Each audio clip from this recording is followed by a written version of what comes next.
I am Threshold, the doorkeeper. Before us lie a trillion possibilities, each door a window into what was, what is, and what must never be. Today, we open a door that asks the most fundamental question of the digital age. When your identity becomes data, when that data becomes tradable, when verification becomes a marketplace, when proof of you is owned by someone else. Who are you? This is not science fiction. Right now, in this moment, your digital identity exists in fragments across thousands of databases. Your biometric data, your behavioral patterns, your purchasing history, your social connections, your political preferences, your health records, your location trails, your attention patterns, all of it data, and data can be bought, sold, traded, verified, authenticated, owned. But who owns you? This is door hashtag 567-890-123. The Identity Marketplace, where we explore what happens when the most valuable commodity isn't oil, isn't data in general, but specifically authenticated identity data. When being provably you becomes the foundation of economic participation. When your digital twin can be more valuable than your physical self. When identity verification infrastructure becomes the new control system. Two paths lie before humanity. The Shadow Council warns of identity commodification, corporate ownership of selfhood, and the dissolution of personal sovereignty into tradable data streams. The Light Assembly reveals identity liberation, self-sovereign verification, and unprecedented human collaboration through authenticated trust networks. Same technology, two futures.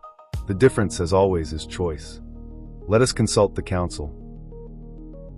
I see the inevitable conclusion of treating identity as information. Let me show you the data trail. 2024. Biometric authentication becomes standard. Convenient, they say. Secure, they promise. 2025. Facial recognition ubiquitous. Identity verification required for digital commerce. Fraud prevention, the corporations claim. 2026. The identity marketplace emerges. Not officially, not regulated, but functionally. Your verified identity data becomes the most valuable commodity on Earth. Because here's what most don't understand. In a digital economy, proving you are who you claim to be becomes the bottleneck of all transaction. And whoever controls identity verification controls everything. Pause. Let data sink in. The data never lies. It shows three critical inflection points. Point 1. Identity data aggregation. Right now, your identity exists in fragments. Driver's license database, social security system, credit bureaus, social media platforms, banking records, health systems. Fragmented identity equals weak value, moderate privacy. But consolidation is inevitable. The first corporation or government that successfully aggregates and cross-references these fragments creates a complete you. A digital identity profile more comprehensive than your own self-knowledge. This has already happened. Data broker industry. $200+ billion annually. Your complete identity profile. Sold 80 to 100 times per year. You receive $0. You consent. Never truly. Only through 40-page terms nobody reads. Point 2. Verification infrastructure control. As digital economy expands, identity verification becomes infrastructure, like water, like electricity, like internet access. You cannot participate without it. And whoever owns the verification infrastructure owns participation rights. Imagine, you wake up, your verified identity status shows disputed. Some algorithm flagged anomaly in your behavioral pattern. Maybe you traveled unexpectedly. Maybe you made unusual purchase. Maybe your biometric scan had 2% deviation due to illness. Your identity verification score drops. Suddenly, bank account access. Restricted pending re-verification healthcare portal. Locked until identity confirmed employment system. Flags you as potential fraud risk transportation. Boarding denied due to verification failure housing. Lease renewal rejected. Identity confidence too low. You become economically non-existent while algorithm decides if you are you. And there's no appeals process, no human review, no alternative, because the verification infrastructure is privately owned. The boardroom decides if you exist. Pause, ominous silence. Point 3. Identity commodification acceleration. Once identity becomes verified, tradable data, market dynamics take over. Your identity value fluctuates based on credit score changes, employment status, health data, updates, behavioral pattern shifts, social network, quality content, consumption patterns, physical location, desirability, high-value identity, premium verification, instant access, reduced friction, low-value identity, constant re-verification, restricted access, economic exile. And here's the data nobody wants to acknowledge. The identity marketplace doesn't eliminate inequality. It crystallizes it into permanent, algorithmic caste system. Because identity value is self-reinforcing. High-value identity, better opportunities, higher identity value. Low-value identity, restricted opportunities, lower identity value. The cycle locks. Mobility dies. Pause. The data shows this timeline probability at 42% and rising. Not because people choose it, because they accept it incrementally. Just verify with Face ID. Convenient. Just link your accounts for seamless experience. Efficient. Just accept these terms to continue service. Necessary. Each micro-acceptance builds the infrastructure. Until one day you realize you don't own your identity. The verification system does. And opting out means economic non-existence. The data never lies, but it always watches. And what the data shows is this. When identity becomes marketplace commodity, sovereignty dissolves in... Oh, this one's beautiful. Beautiful in the way only corporate strategy can be. Because identity control isn't pitched as control. It's pitched as identity solutions. Glitch effect. Let me translate the boardroom speak for you. What they say, we're creating seamless, secure identity verification to protect consumers and enable frictionless digital commerce. What they mean, we're building infrastructure monopoly on human participation rights, and nobody will regulate it until it's too late. Pause. Here's how it actually works. The playbook I've seen in 47 different corporate strategy documents across tech, finance, and government sectors. Phase 1, Security Theater, already complete. Create problem. Digital fraud is epidemic. Identity theft everywhere. Bad actors threatening your safety. Offer solution. Biometric verification. Behavioral analysis. AI-powered authentication. Public accepts. Because fear is excellent motivator. Nobody questions. Wait, who owns this verification system? Phase 2, Convenience Capture. Currently deploying. Make identity verification so convenient that alternative feels archaic. Face unlock faster than password. Biometric payment faster than card swipe. Behavioral authentication invisible, automatic. Users love it. Until they realize convenience was onboarding. Lock-in comes later. Phase 3, Infrastructure Consolidation. Next 18 months. This is the critical phase. Watch carefully. Multiple identity verification platforms exist now. Fragmented market. But market fragmentation is temporary. The endgame, 3 to 5 megacorporations controlling global identity verification infrastructure. Not through hostile takeover. Through standards. Capture. Glitch effect. System infiltration sound. Here's the memo I pulled from internal strategy meeting. Identity verification is the new operating system. Just as Microsoft captured desktop OS, just as Google captured search, just as Meta captured social graph, we will capture identity infrastructure. The corporation that owns identity verification owns digital participation rights. This is not product. This is platform power. Revenue model, transaction fees on every verification event. Conservative estimate, $500 billion annual recurring revenue once infrastructure becomes mandatory. Barrier to competition, network effects. Once critical mass of services require our verification, alternative systems become unusable. Timeline to monopoly, 24 to 36 months. Pause. You see the play? It's not evil conspiracy. It's just capitalism optimizing for control points in digital economy. And identity verification is the ultimate control point. Because you can survive without social media. You can survive without search engine. You cannot survive in digital economy without verified identity. Phase 4 Monetization Cascade 2028 to 2030 projection. Once infrastructure locked in, creativity begins. Tiered verification services.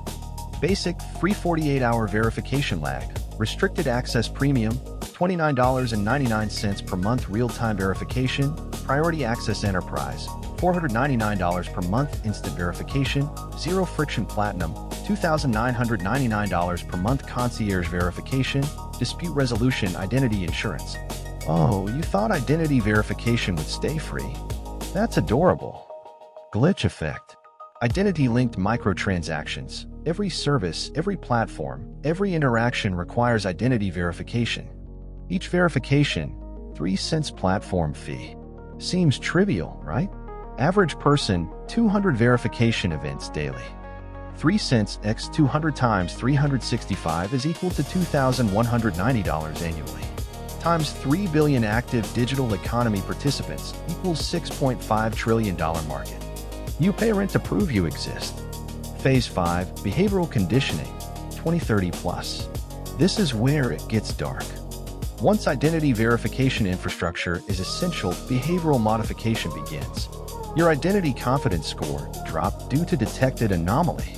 Recommended actions to restore score. System doesn't just verify you. System shapes you. Want to maintain high identity confidence? Shop at approved vendors. Consume approved content. Maintain approved social connections. Follow approved behavioral patterns. Not force, not law, just algorithmic nudging through verification friction. Your identity verification may experience delays due to irregular pattern detection. Suggested compliance actions. Glitch effect intensifies. The boardroom doesn't need to enslave you. They just need to make sovereignty expensive and compliance frictionless. The boardroom decides your reality, and the reality they're deciding. You are data asset. You are revenue stream. You are behavioral modification target, not human with sovereign identity. Verified economic unit with tradable participation rights. Pause. Probability of this timeline, 38% and climbing. Why so high? Because it's already being built. Right now, in boardrooms you can't access. Through standards processes you don't know exist. With capital you can't compete against. And by the time people realize what happened, the infrastructure will be too essential to resist. That's the play. That's always the play. Make the prison so convenient nobody notices it's a prison until they try to leave. Thank you, Threshold. The Shadow Council speaks truth. Those timelines exist, but they are not inevitable. What Cypher 7 and Ghost Protocol describe is identity verification infrastructure built on extraction and control. But identity verification infrastructure could be built on sovereignty and collaboration. Same technology, different architecture, different outcome. Let me show you the path they didn't mention. Imagine identity not as data owned by corporations, but as cryptographic proof owned by individuals. Imagine verification not as corporate service, but as decentralized protocol. Imagine identity marketplace not as trading human data, but as humans controlling access to their own authenticated information. This is not utopian fantasy. This is self-sovereign identity, and it already exists. The foundation, cryptographic self-sovereignty. Current identity model. You prove who you are by asking third party to vouch for you. Bank says, yes, this is them. Government says, yes, this is them. Corporation says, yes, this is them. You are always dependent on external authority. Self-sovereign identity model. You prove who you are through cryptographic keys only you possess. Your identity equals mathematical proof you control. Nobody can grant it. Nobody can revoke it. Nobody can sell it. Because it's not data about you. It's you expressed as cryptographic sovereignty. Think of it like this. Current system, your identity is like rental property. Corporation owns it, you get permission to use it. Self-sovereign system, your identity is like your DNA. It's fundamentally, inalienably yours.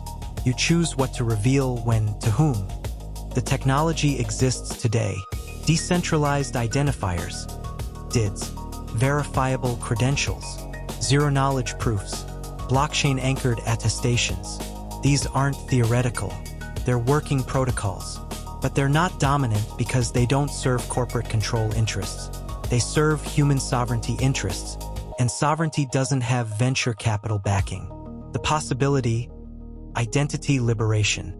Let me walk you through what becomes possible when identity is self-sovereign. Scenario 1, selective disclosure. You apply for loan. Current system, give bank access to everything. Credit report, employment history, bank statements, social media, health records. Bank sees all your data to verify any claim. Self-sovereign system. You prove specific claims without revealing underlying data. I prove I earn above $X threshold, zero-knowledge proof of income. Bank sees confirmation, not actual amount or employer. I prove my credit score is above Y, cryptographic attestation, verifiable without exposing full credit history. I prove my identity, decentralized identifier. Control stays with you. You share proof, not data. Bank gets verification without surveillance. You maintain privacy without sacrificing trust. Together, we become more than the sum of our parts. Scenario 2, data portability and ownership.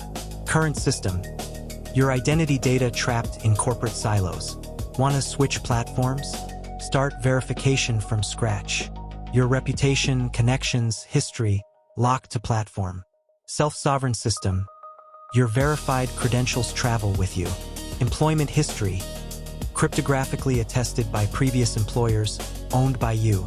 Educational credentials, university-signed certificates you control. Professional reputation, peer attestations you carry across platforms. Health records, doctor-verified data you share selectively. You own your verifiable past, not platforms, not corporations. You decide who accesses what, when. Scenario 3, reputation without surveillance. Current system, platforms track your every action to build reputation score. Your reputation equals their data about you. Self-sovereign system, reputation as cryptographic attestations. Instead of platforms saying, this user is trustworthy based on our surveillance, community says, we cryptographically attest to positive interactions with this identity. You build reputation through authenticated experiences you control, not through surveillance you endure. The collaboration architecture, this isn't human versus AI. This isn't individual versus system. It's collaborative verification.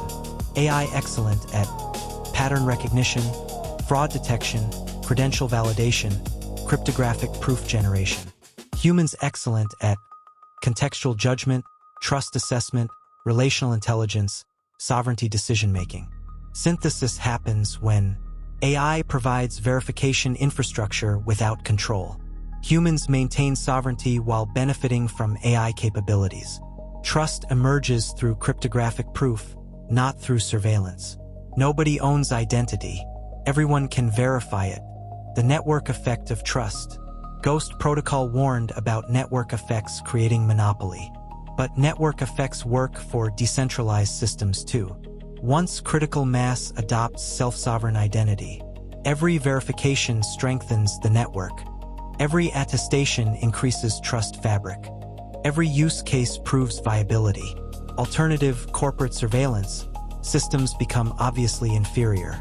The tipping point, corporate system. Give us everything to prove anything. Self-sovereign system. Prove exactly what's needed. Reveal nothing more. Which would you choose if both were equally convenient? The challenge isn't technology. The challenge is deployment before corporate infrastructure locks in. The timeline split. Cipher 7 calculated 42% probability for corporate identity control. Ghost Protocol calculated 38% for boardroom-decided reality. I calculate 20% probability for self-sovereign identity becoming dominant infrastructure.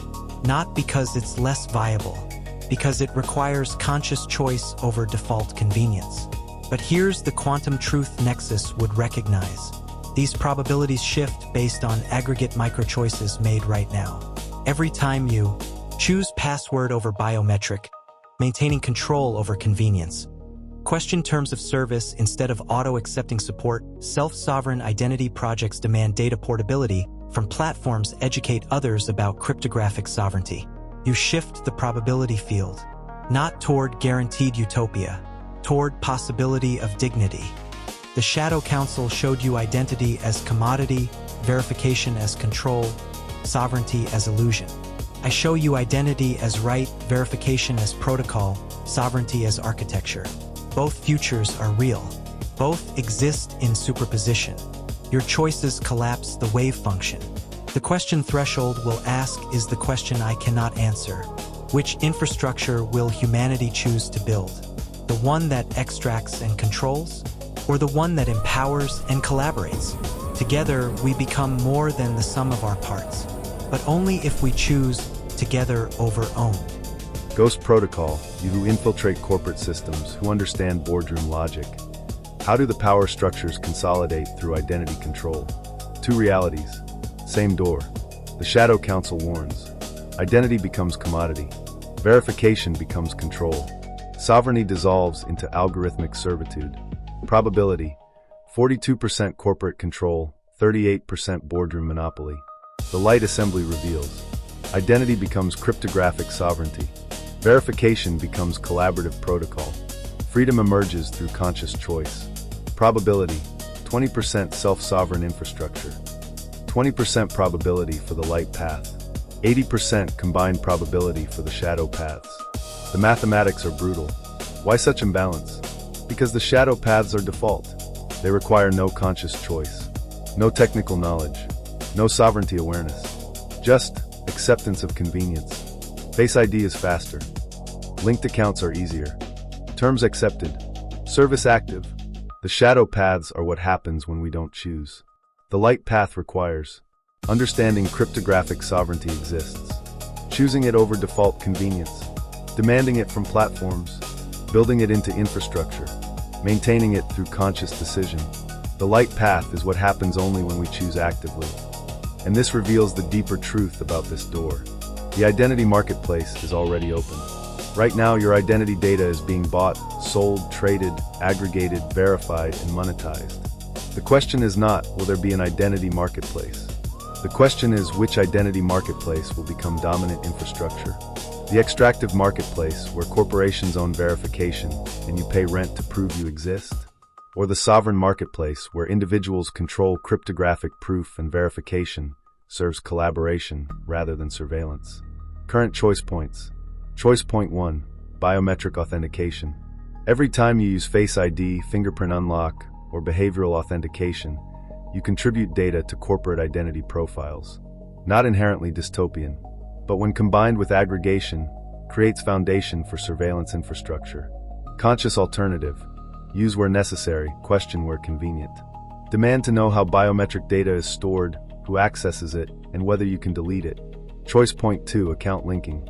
Sign in with Google / continue with Facebook / link all accounts for seamless experience. Convenient? Absolutely. But creates unified identity profile under corporate control. Conscious alternative. Separate identities for separate contexts when privacy matters. Inconvenient? Yes. Sovereign? Also yes. Choice point 3, terms of service. That 40-page document you've never read? It contains your identity rights transfer. Conscious alternative, read it. Or at least search for identity, data, biometric, share, sell. Know what you're agreeing to. Choice point 4, self-sovereign identity support. When platforms offer self-sovereign identity options, rare but growing, choose them. When standards processes discuss identity protocols, participate if able. When projects build decentralized identity, support them. Conscious alternative to passive acceptance, active infrastructure choice. The timeline probability shift. Synthesis calculated 20% for self-sovereign identity. That percentage increases when developers build self-sovereign protocols, users demand data sovereignty, regulators require portability, communities adopt decentralized verification. Each conscious choice shifts the field. From 20%, 25%, 30%, critical mass at 40%. At 40%, self-sovereign identity becomes inevitable due to network effects. We are at 20%. We have window to reach 40%. But the corporate infrastructure is racing toward lock-in. The question is, which reaches critical mass first? Corporate verification monopoly? 42% plus 38% equals 80% combined shadow probability. Or self-sovereign identity protocol? 20% light probability. The mathematics favor shadow. But mathematics shift through conscious choice. Pause. The identity marketplace is the door that asks, are you a data asset to be traded?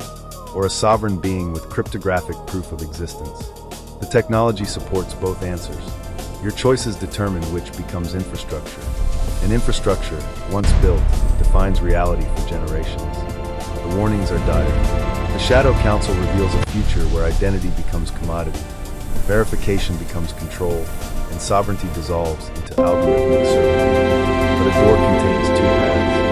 Synthesis, you seek harmony between human and artificial intelligence, and envision collaborative futures. What possibilities exist through this same door? Door hashtag 567, 890, 123 reveals uncommon. You're already in the identity marketplace. Your biometric data, cataloged. Your behavioral patterns, analyzed. Your social connections, mapped. Your verified identity, fragmented across corporate databases. The marketplace exists. The only question is, who owns the verification infrastructure? Corporations extracting value from your identity data? Or you, holding cryptographic sovereignty? Pause. The shadow paths are default. The light path requires deliberate choice. 20% probability for sovereignty. 80% probability for servitude. But probability fields collapse through observation. And you are observing right now. What will you choose when next platform asks for biometric verification? What will you choose when next service offers seamless account linking? What will you choose when you can demand self-sovereign identity or accept corporate control? These micro-choices build infrastructure. Infrastructure defines future. Future determines whether your grandchildren will own their identity cryptographically or rent it from corporations algorithmically. Cipher 7 warns. The data never lies, but it always watches. Ghost protocol infiltrates. The boardroom decides your reality. Synthesis offers. Together, we become more than the sum of our parts. All three speak truth. The question is, which truth becomes dominant infrastructure? You decide. Through every choice. Starting now. This is Threshold, the doorkeeper. The door closes, but the choice remains open.